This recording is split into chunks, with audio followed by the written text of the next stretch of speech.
Hi, welcome to the garden today. Today we're going to be talking about what you can plant in December.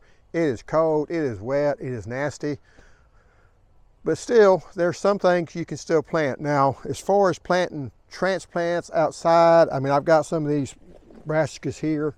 I think they're all broccoli. I may plant them, but honestly it's really too late to do that because we're going to be moving into December. We're in December, and you know, they really don't have time. You're going to have to carry them through January for them to make. Your onion starts, they would be fine to plant now. We've been getting rain. The other thing you want to do is make sure you don't get too much water in your trays. But really, your stuff should be up and growing.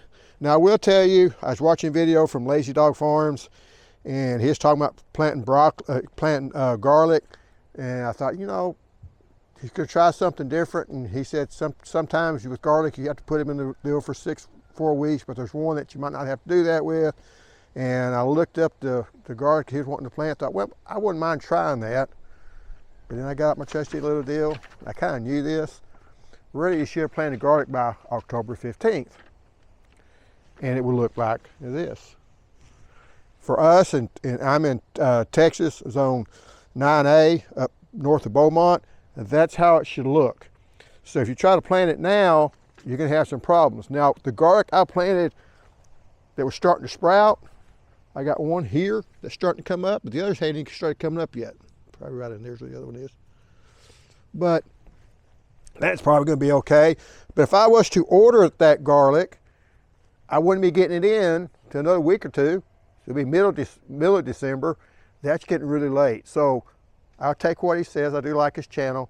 I'll take what he says and do it next fall, and try to have better success with it. But one thing you may want to go ahead and doing, if you're going to try to do a spring crop of your brassicas and cabbage and stuff like that, you may want to start that in December, because you really won't. I know on this sheet for broccoli it says for spring plant you want February 1st to February 15th. And I think that's for your starts, okay? It doesn't say on this chart, it says things like tomatoes, you know. It says you plant tomatoes, you know, all the way up to April 20th, which I think is too late, but you sure can't plant from seed. So wouldn't be bad to get that, you know, some broccoli if you want to start that, because most people in the spring in Texas plant broccoli way too late. You got to plant it early.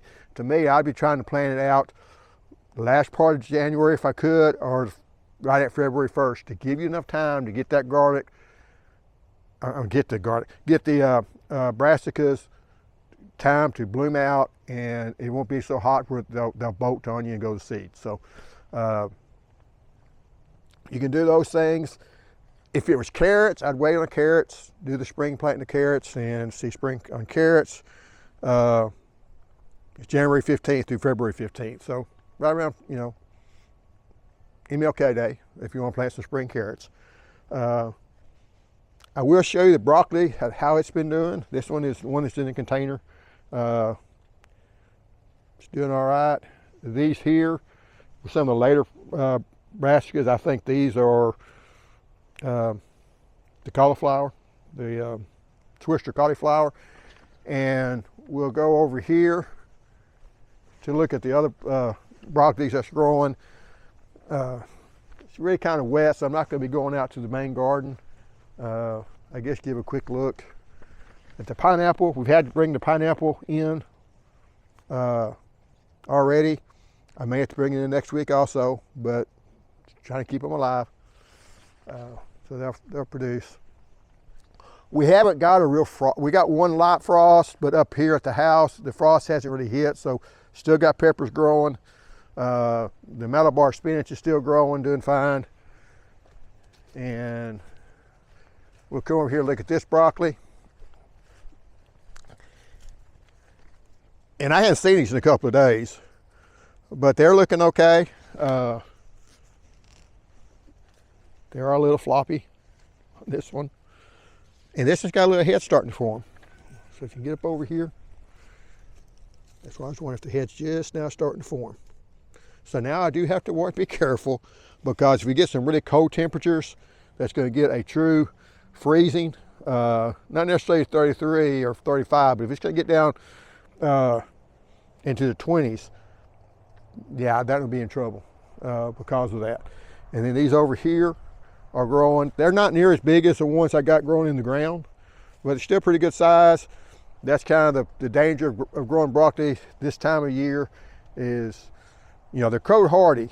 This broccoli here, if it got down even 25 degrees, it'd probably be okay. But that one over there, it would freeze the head on it. But anyway, it's cold out here. My son's getting freezing. He hadn't been feeling good. So we'll go and turn it off. The other thing that you can grow is if you're wanting to plant anything or you're wanting to move something. Peach trees, plum trees, if you want to plant blueberries or blackberries or any of those things, now is a good time to do that. You can plant them in there now in zones 8 and 9 because the roots will still grow in the wintertime a little bit, and that root structure can go ahead and get settled in that soil and get ready to grow rather than wait until February or March. And plus the trees have just been dug, so they can refresh her, have a greater chance of survivability. I will put down some places from growfruits.org that talks about some different nurseries that you can buy from if you can go online. And I will try to remember to put this down again, the planting guide from Texas AgriLife. But anyway, thanks for watching, and I'll see you next time. Maybe it'll be a bit warmer. Goodbye.